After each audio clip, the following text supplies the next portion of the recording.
Hey besties, welcome back to my channel again. If you're new here, you're welcome. You're in the right place. If you're an existing subscriber, thank you for sticking with us. We love you.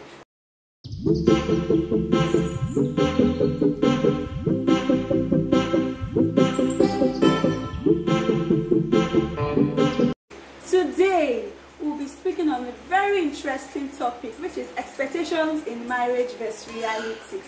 So many people go into marriage with lots and lots of expectations. I'm not saying it's wrong to have expectations, but what I'm saying is do not go into marriage with lots of expectations, so that if your partner is unable to keep up with their expectations, you won't feel betrayed or disappointed, or probably feel, oh, this person never loved me, this person just deceived me into marriage. No, nobody deceived you into marriage. It's just that you went into it with lots of expectations. So many people forget that this person you're having expectations on is actually human. This person is not perfect.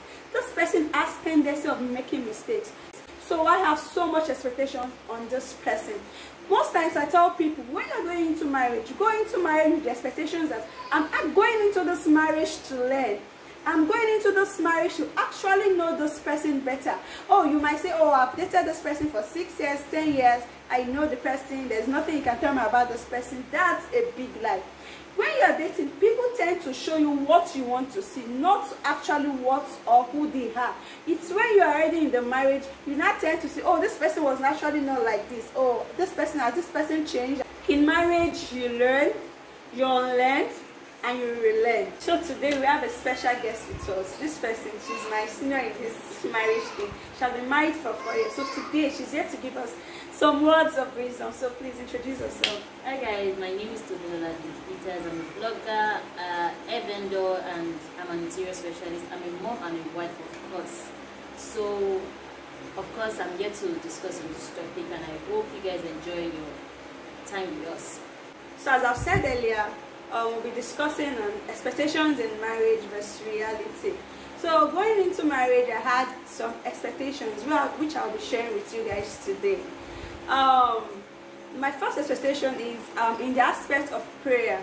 So I'm from a family where we do this midnight prayer. This midnight prayer is like a norm to us. 12 a.m., 1 a.m. we wake up to pray. So I had the mentality that, oh, it was still going to be the same thing after getting married. So after getting married, 12 a.m., 1 a.m., I wake my husband up to pray, and he'll be like, oh, please, baby, let me rest. I want to sleep. It got to an extent I was very, very, very angry, and I'm like, couples supposed to be praying together. How are you leaving lonely me to pray? And he said something to me that day. He said, I'm not used to praying 12 a.m., 1 a.m. It's not my thing. But 4 a.m., 5 a.m., I stand up to pray. And he said something. He said, if you're trying to change person, that change does not come once. It's a gradual process. That was when it became dawn on me. I'm like, I wasn't taking the right path to do this thing. I had to calm down and make a proper decision. I had to understand that change is actually a gradual process, not a thing that will just happen a day. So even now, he's the one that wakes me up to pray. Like, so I wanted him to imbibe my own tradition, forgetting the fact that this person actually came from a different family entirely. What they do in their family is not the same thing they do in my family. So I just wanted him to change just like that. And this change is a gradual process. So in this thing called marriage, I've actually learned to appreciate my partner for who they are and have a proper conversation on what can actually work for both of us. So the Bible confirms that when two come together to become one, they become one. But I like to understand that if you become one, it's not as if you physically become one. Your behaviors will now become one. Your ways of life will now become one. For instance, I remember when I got married, there's this thing we say after we share the grace in prayers. So as soon as I got married, and okay, usually my mom will say, surely goodness, after surely goodness and mercy, we shall live, but we shall not die to declare the glory of the Lord.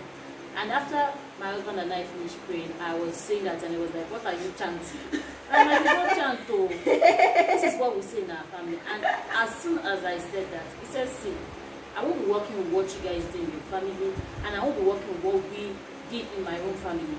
We have to come to a meeting point and agree on what we want to do, what we want our children to learn from us. We have to, you know, align our traditions. Definitely we'll bring some traits from each person's family, but we needed to like form our own legacy in our own house. This is our own home now. We've come together to become one. Now our parents are not part of us again. If you were praying in your house at 12, you can just make up your mind that, okay, this is our own time. Okay, we'll do a vigil on every Fridays. We might not, because my husband is this kind of person that, I mean, I'm talking about because your husband is this kind of person that, okay, he can't wake up in the night, and definitely he's going to work the next day. You might not want to stress him so much. Okay, this is what we'll be doing. Let's make it a meeting point. We're going to have a very nice devotion in the morning. We're going to pray before we sleep. And every Fridays, because you're not going to work on Saturdays, we can do the 2 a.m., 1 a.m. kind of prayer. You know, at that point, you have been able to like bring two people's tradition into one, and you have been able to make sense out of it. While your children grow, they are able to learn from this and take some things out. Wisdom. So that's just about it for me. Yeah, that's true. That's actually true. That's actually true. Another expectations I had is this one is very funny. Very funny. I know, right? But I had expectations that we're never going to have fights. We're never going to have misunderstandings, quarrels, issues like that. When we were dating, it was all lovey-dovey. It was all take me out. You know, baby boy, sugar in my tea. You know, those sweets, those stuffs now. So I never thought we were going to have issues at all. I know that might be fun though, but actually had the expectations. You get angry for the slightest of things. Probably you're telling him, oh, please don't keep your shoes here again, and the next day he does the same thing, keeps doing the same thing, and you're like, I told you yesterday you're not to keep this thing, you're to keep it here. Just get angry. You know, when you're dating, you feel, oh, I know this person, but when you're married, that is when you know the real deal. You know what the they say? thing. You know what they say about love? They say love is blind. But marriage is an eye opener. Exactly. It will give you glasses immediately. If you say you are blind before, and then you get married, you will get recommended glasses from the spiritual realm. At some point, you have to get it in the physical realm. So, in all sincerity, there's a lot to marriage because these are two people coming from different backgrounds to become one person. They have to, you know, sit together and agree. I read something on the social media a while ago. They said there's only one person that you feel like killing 1 minute, and the next minute you are praying that no matter what happens, God keep this person from me. Must not die. This is the best person in the world. Exactly. And to you in your mind, even if you feel like killing the first minute, the next minute you're like, okay, what will you eat? Okay, you're fine. You can't just do away with these persons. They're just the best things to do ever. And these are your spouse, in all sincerity. They were annoying the living hell out of you. Like, you think your siblings are annoying? Get married. See how annoying couples your spouse can be. They can be very annoying. And then you would know, you know, for a clean babe, you're just clean. All this you're this kind of clean babe. I keep my things this way, and all be just comes carry your towel, and you're like, what? Like, seriously, are you doing this? And the next minute, you don't have any choice. You can't kill them. It's just what it is. You just have to let them be. Babe, don't put your slippers in. He says, okay. It's not even the next day. That same thing. The same minute, he drops his slippers there. You just look at it like, these people are just, how do I put it? You know, something that is sweet and painful at the end of the day. So you don't know if I want to drop it. Should I drop it? Should I not? Or you can't just do away with them. They're just essentials. They're necessities. So that's just about marriage, and then I think you just have to live with these persons for the rest of your life. So you don't have any choice. So if you have to going learn to be with them. So if you're going into marriage with the expectations that you're not going to fight, you're not going to have misunderstandings, you're not going to have disagreements, that's a big lie. Start changing that mindset now. You are definitely going to fight, you're definitely going to have misunderstandings, you're definitely going to have disagreements. I feel those misunderstandings, disagreements makes your bond stronger, it makes your relationship sweeter, it even makes the marriage more, I don't know what's the word. It makes the marriage last longer. So having conflict, having misunderstanding does not mean you guys does not love yourself, or he does not care for you, or you don't care for him. The thing is that you are two different people coming from different backgrounds. You have different beliefs. You have different culture. Do you expect you guys to have same everything, same behavior? Yes, you have tradition. Exactly. That's the word. Marriage is coming together. Two imperfect couples intentionally working it out to become perfect. Marriage is not for two perfect people coming together to deceive themselves. You are perfect. Stay in your father's house. Exactly. Just stay in your father's house, and if you're tired of father's house, go and take your own apartment. Exactly. There's no point staying with an imperfect person, because you at the end of the day you become the mother. So I mean the father. So if you are perfect enough, I mean, relationship is not, marriage is not about you bossing one person. Yeah. Two of you are supposed to come down to each other's level. As a woman, you're supposed to respect your husband, and in return, your husband is supposed to love you. So if you are now perfect enough, that means humility will leave your matter. Yeah. And then two captains cannot move the ship. There will be disagreements. So it's better you just stay in your father's house and be a boss in your father's house, or go and get be the perfect woman you want to be. Be the perfect woman you want to be. So there's definitely imperfection. Oh yes, in marriage. Yes. In marriage. Yes. Thank you. Thank you. That was very great. That was very interesting. So marriage is meant to be for imperfect people coming together to become perfect, not two perfect people coming together to deceive themselves. So that's it. Another expectations I had was in the aspect of, when I get married, my husband will be tagging me along anywhere he's going for a wedding, I should be there. He's going for any event at all, he's going for guys and girls, anything, I want to be there. Like seriously, you want to be going you want to be following your husband everywhere he's going. Like he does not have his own life. Like before getting married to you, he never had friends, he never had families, he never had like people he talks to and things like that. So getting married, I came to understand that you can't be everywhere your husband is. He can't be going, probably he's going for boys and girls, and you're like, babe, let me go with you. Like, what do you want to be doing there with him? Do you want to be, maybe probably they're playing games, do you want to be looking? Or they're dissing their guys talk, do you want to, Okay, I think I have something to say about that. Okay. In the first place, you had a life before you met this person. Exactly. You had a life before you met this person. Please don't ever try to be that wife that says, now, they are married to me, so choose between your friends and me. Don't fall into that trick at all. It's just like you comparing yourself and say, either you choose me or your mom. Are you mates? How is it choose? He has a space for you, he has a space for his mom. So you can't say choose between me and my mom. It's the total wrong comment. And that is the same way you can't say choose between me and your friends. His friends have their space. This is where they talk business, what is happening in life. This is where he unwinds. Yeah. There are times you push him to the wall and you just go and meet these people. He unwinds. This person brings, my wife did this. At the end of the day, everybody has their own problem. Your own problem, you might look at it as this big. But hear another person's problem. You calm down and they thank you God. Yeah. So everybody, friendship, when you meet your friends, it's a time for you to unwind. Funny enough, if you are a calm woman or a calm spouse, these people will still come back home to come and give you the full gist of what happened with your friends. So why are you running ahead of your shadows? He has a space for his friends, he has a space for you. You occupy his heart, you're important to him as a lady. And as a man, you're important to your wife. Just know that. But it's not as if she would, okay, I want to hang out with my friends and you're all on the phone with her. Where are you now? I don't like this person. I'm not saying if you don't, there are things you can see. Monitoring spirits. There are things you can see in your spouse's friend, and you'll be like, okay, this is wrong. From genuineness. Yeah. But if you're the kind of wife that, or you're the kind of spouse that, I don't like this one, don't work with them, don't go out again. Even when you are saying something for real, we will not help you to see it. We will know you are a monitoring spirit anyway, so what's the point?